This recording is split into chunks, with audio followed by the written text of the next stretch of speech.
why it's coming out now is we wanted to wait, to get through all of the legal proceedings, the criminal trial, and it's 4 parts, and it spans over 30 years of, pop culture, his life. So it took some time, to say the least, to put all of this together. It's an important story, and you could just tell it with all the public material. Mm-hmm. You go further, you've gotten your hands on some extra new material people are going to see for the first time, including this video. Any journalist would want to know how you got it, but it is Sean Diddy Combs in the heat of this, right before the arrest for the trial we just discussed, in private moments, talking to his lawyer, cameras running. He also underestimated that with every celebrity, you do have different claims, and some are completely unfounded. But I think that some of these lawsuits, there's receipts. Mm-hmm. And there's footage, and there's voice recordings. And I think that for a man, it's also very interesting, for the culture of hip hop, so many artists record themselves, and they probably, when they were, recording themselves in 2005, never saw the year 2025 and how accessible that media would be to actually make a case for things. 50 Cent's latest Netflix documentary arrived on Tuesday and immediately sparked a massive reaction online,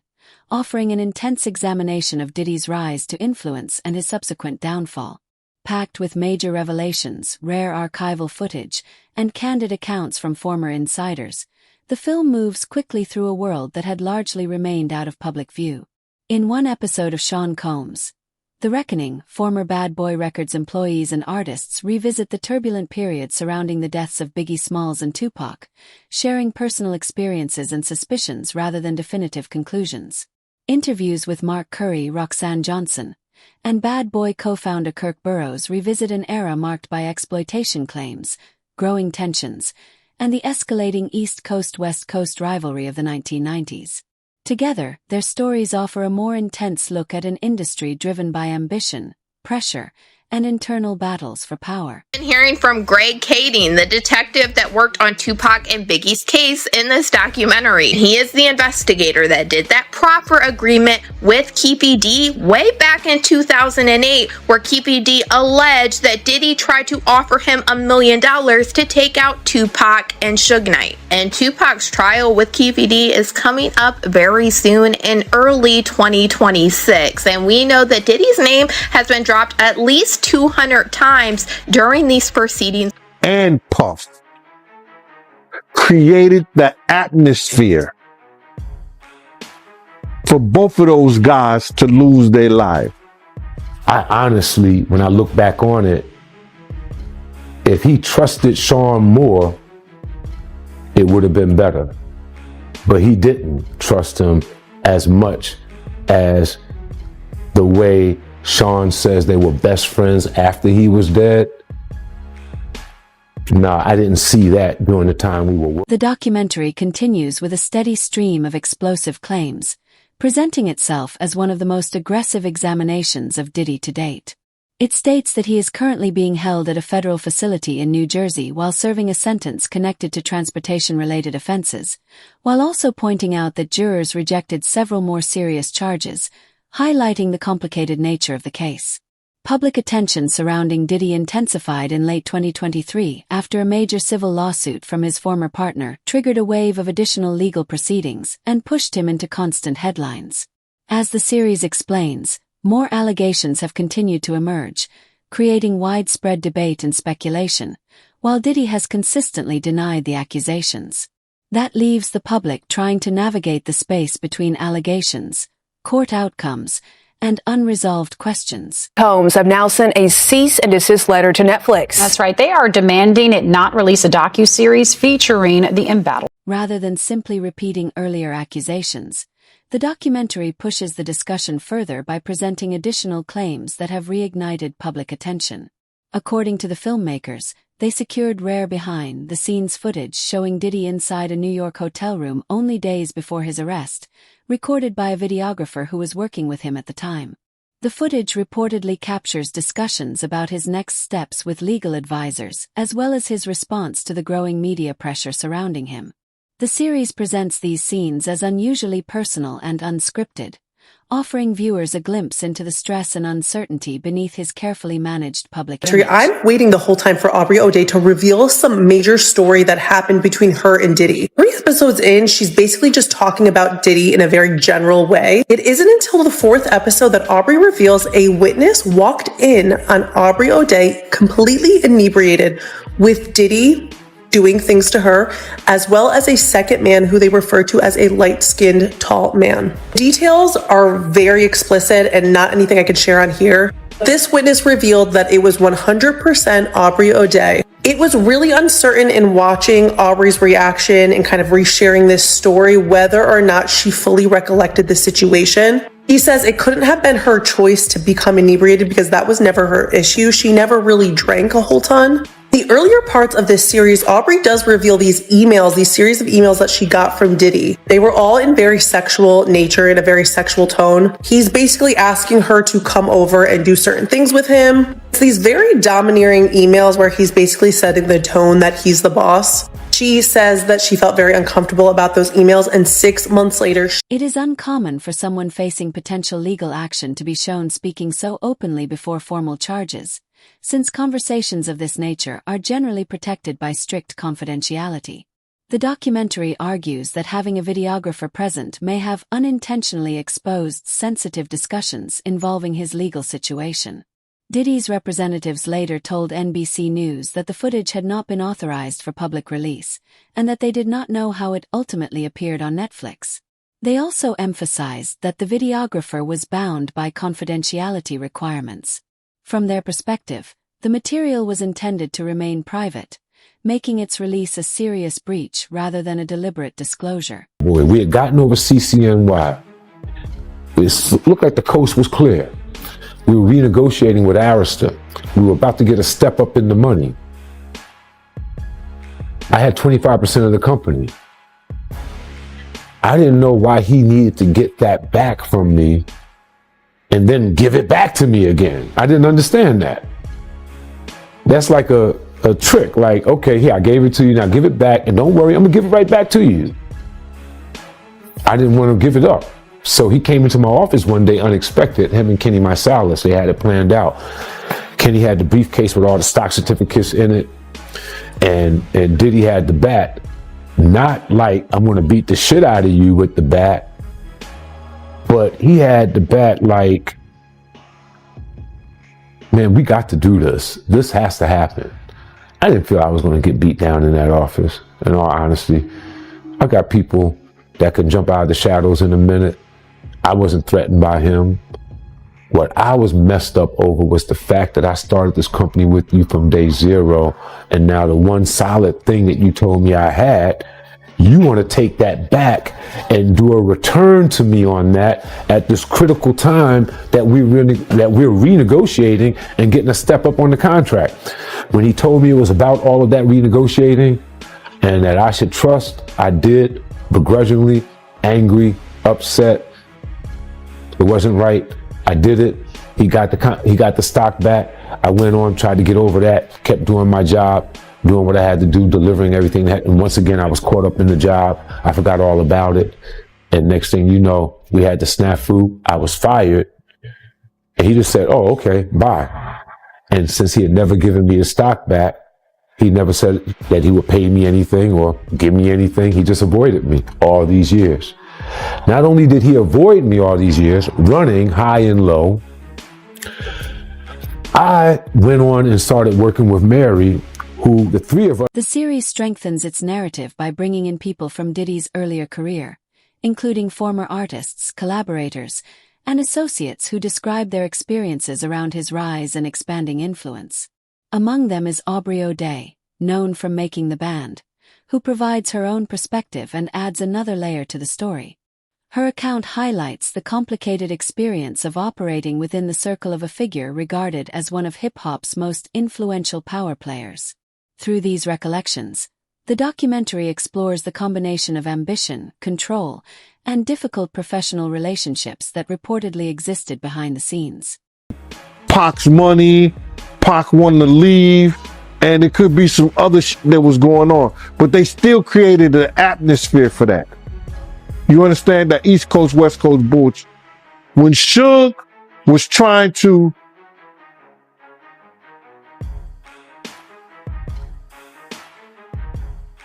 use the New York guys to, okay, man, come on, let's make some sense of this shit. And have a meeting and sit down with the New York guys and ask for a representative for Puff to come on. Puff was mad. You see now why Puff was mad. Everybody know now why Puff was mad. That he didn't want nobody to come to the meeting because Suge was playing Pay Daddy. Suge was in there playing Play Daddy with Justin. It's crazy. I said, well, how you gonna be mad at Misa and the East Coast, West Coast? And now we see why he was mad. We don't know if Suge sent Puff those pictures years ago. We don't know that.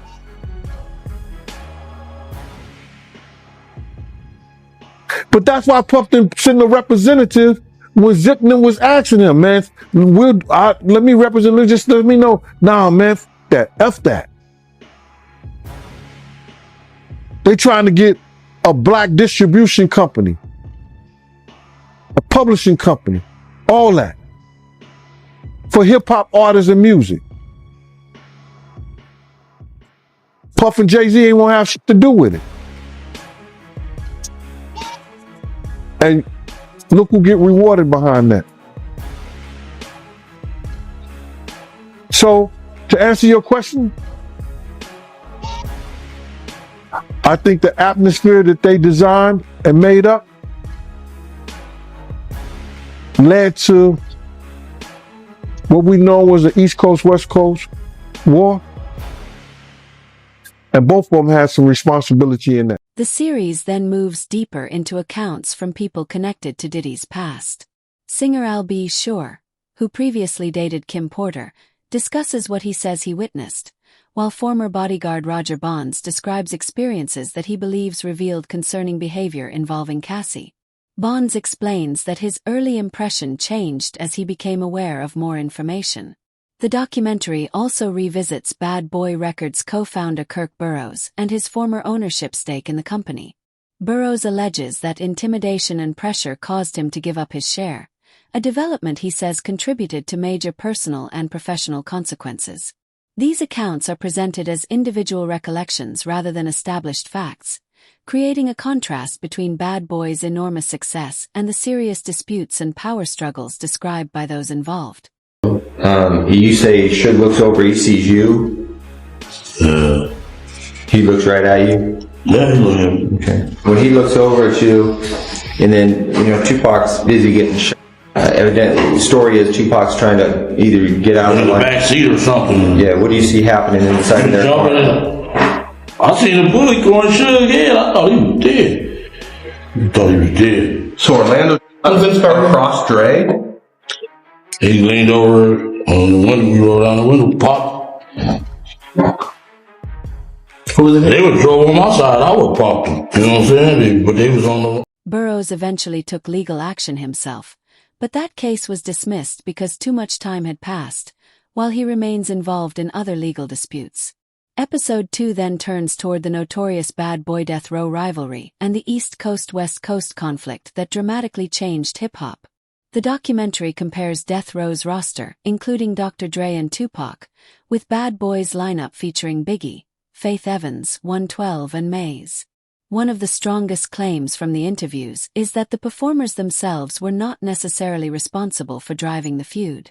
Instead, some participants argue that influential figures within the industry helped maintain and intensify the rivalry until it became increasingly dangerous. Sean Combs is repeatedly discussed within that account, alongside long-standing statements from Gene Deal suggesting that executives played an important role in escalating tensions between the camps. I'm not going to go into details on that one. Keep it streets on me. I ain't going to go into detail on that. Well, I'm going to go ahead and read from the book. Well, so let them buy the book then. Okay. Well, I'm just going to read this passage.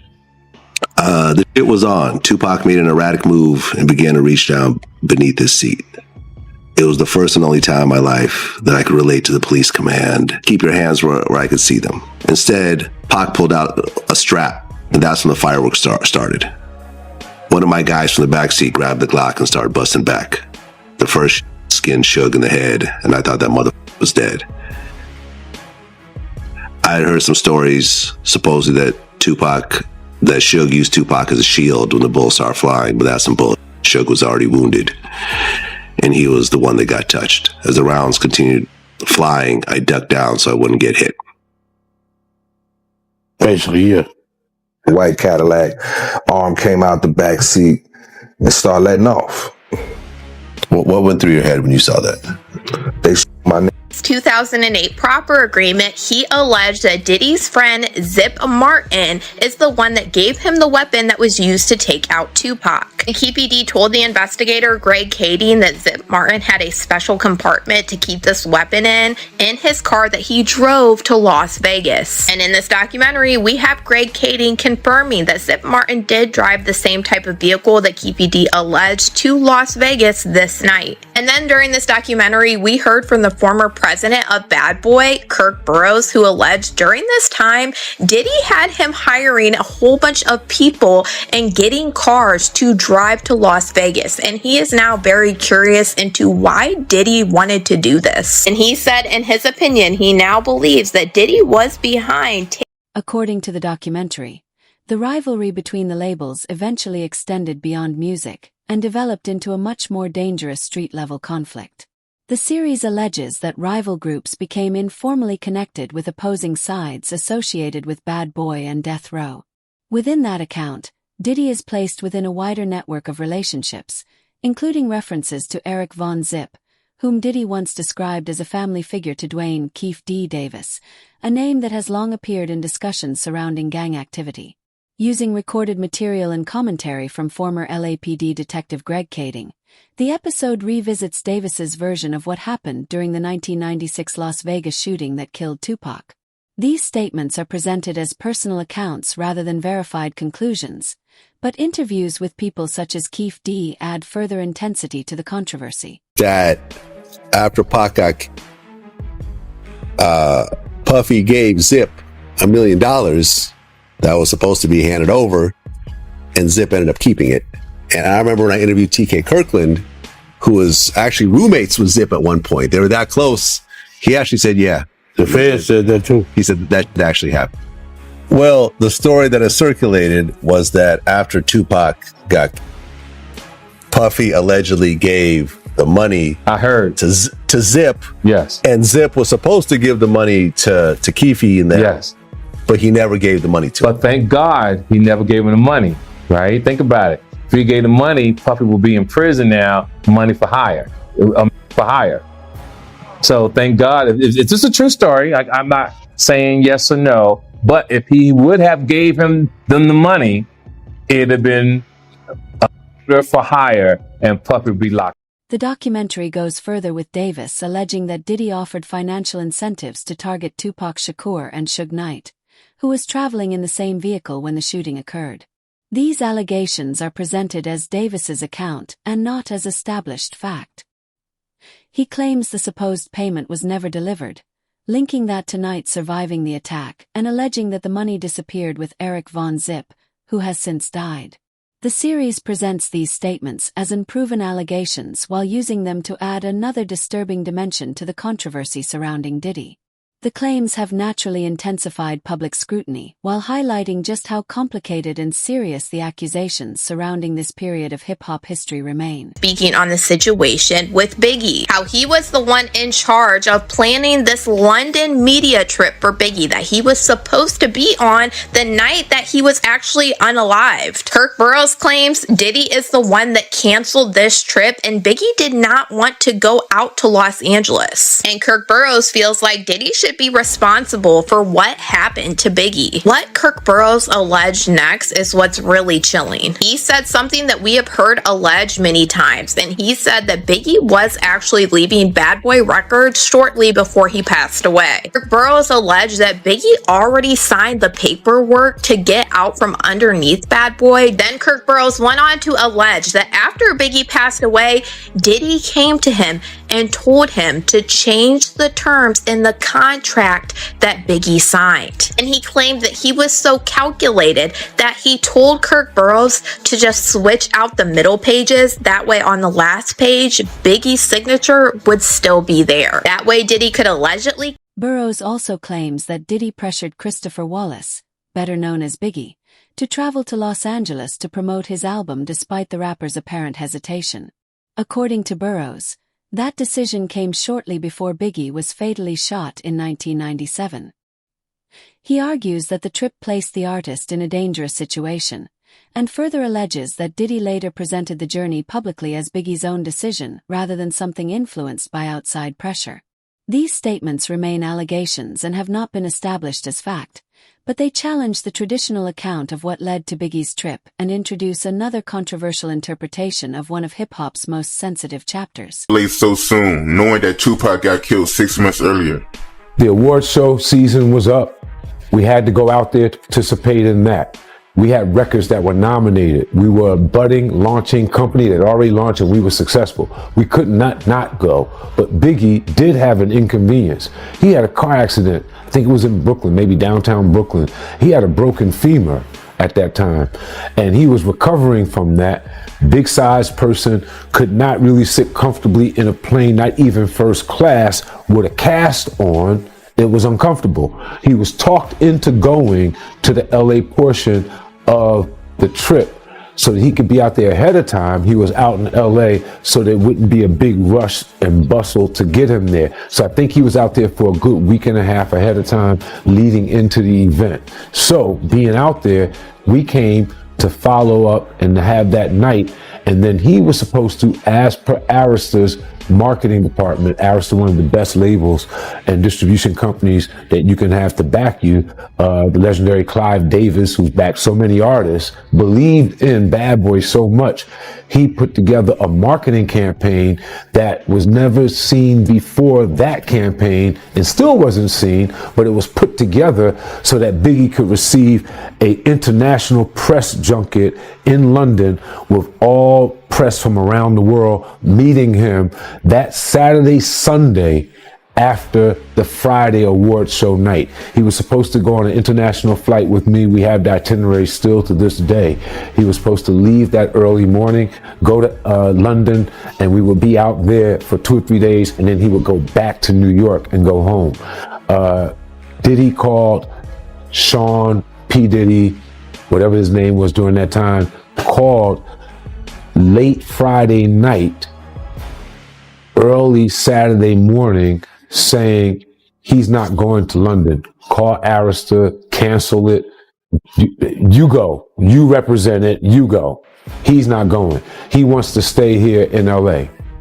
Kirk then went on to explain that Diddy pulled the budget for Biggie's security on purpose, so he would be left undefended. You have a budget for everything that you do. The budget for Big in LA for the award show ended that Friday night, Saturday morning, when a new budget started to get him from LA to London, where he would be taken care of with security, his friends, and everyone that he wanted to be with him in the style that he was accustomed to handle the press junket. When that didn't happen, that budget was never opened. The budget for LA ended, and there was a great need for security that Saturday night, and he was out without that security. The beef up. And we lost him. And in that decision,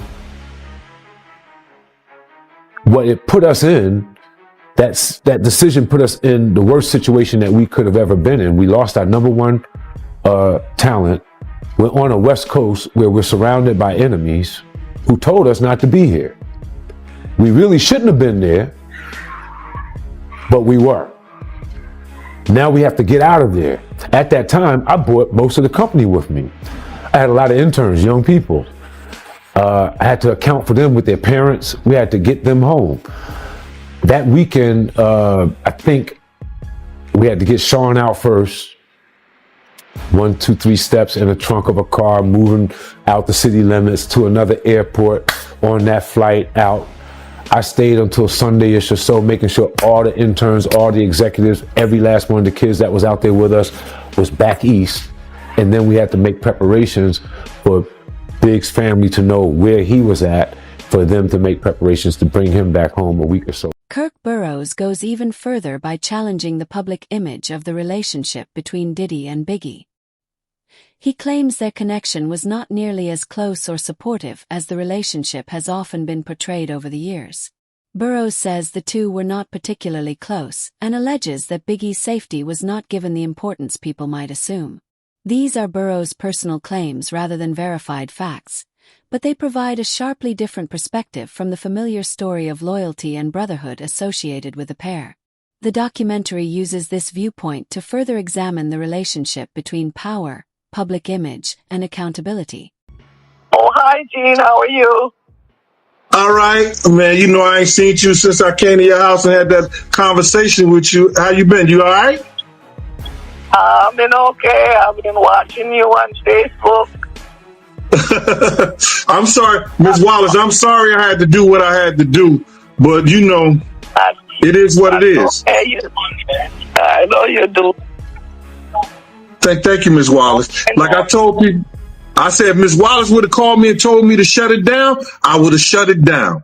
Ms. Wallace ain't called. She knew how to get in touch with me. If Ms. Wallace didn't tell me to shut it down, I'm going to keep doing it because I respect you, Ms. Wallace.